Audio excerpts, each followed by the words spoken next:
आज हमारा देश एक संकट से गुजर रहा है। लोकतंत्र पर, संविधान पर हमला हो रहा है। हमारी आंखों के सामने वेस्ट बंगाल का इलेक्शन चुराया जा रहा है। गलत तरीके से वोट काटे जा रहे हैं। बीजेपी के कार्यकर्ता गलत तरीके से वोट बनवा रहे हैं। एडमिनिस्ट्रेशन पे कैप्चर हो गया है। दिल्ली में भी यही हुआ था। आज लोकतंत्र पे हमला हो रहा है। पूरा विपक्ष उसके खिलाफ आवाज उठा रहा है। टीएमसी एक इंपीचमेंट मोशन लेके आती है, लेकिन राघव चड्ढा जी उस पर साइन करने से मना कर देते हैं।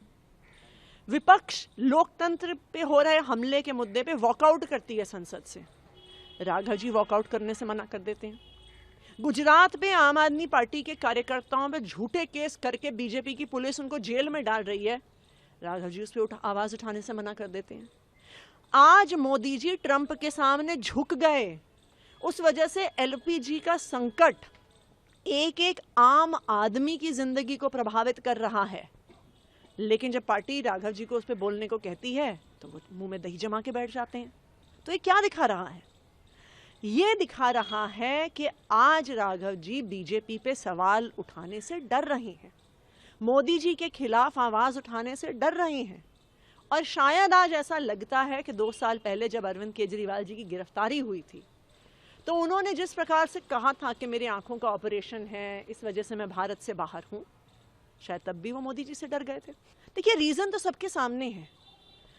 बीजेपी का एक तरीका है कि जो उनके खिलाफ बोलता है उस पर ईडी का केस होता है, उस पर सीबीआई का केस होता है, उस पर फर्जी आरोप लगाए आते हैं, उसको जेल भेजा जाता है, जो आम आदमी पार्टी के सारे नेताओं के साथ हुआ। आज भी गुजरात में वही हो रहा है। मुझे ऐसा लगता है कि शायद जिस तरह से विपक्ष के इतने नेता डर गए और कूद के बीजेपी में चले गए, शायद अगला नंबर हो सकता है राघव जी का।